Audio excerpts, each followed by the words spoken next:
बरं का शेठ आपल्याला यंदाच्या वर्षी ना सरपंच आपल्याला जावं लागत काय असो आपल्याला पैशाचा उद्या उद्या करावाच लागेल. करू ना मग 50,000 रुपये घरी वाटावं लागतील पहिल्यांदा. 50 नाही लाख 50 पुराच करून टाकू.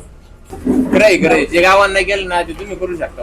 करणार ना आपण येऊन तो 50 आपण लाख देऊ त्यावर्षी सरपंच तुम्हीच म्हणा. बस का आपल्याला एवढं अडचण नाही गावातून जाऊ दे मग सरपंच सांगा जरा. सांगू ना राहिल्या 4च्या आधी जरा ते घ्याच्या पैसे अरे देतो ना जरा पळून चालू काय पैसे आले का? काय सरपंच तुम्ही चहा नाही पाजू शकत बाकी सरपंचानी मम पाजलं. जाऊ दे तो तर गेला निघून तुम्हाला द्यायचं का मग नाही. इथं कुठं नाद लागला.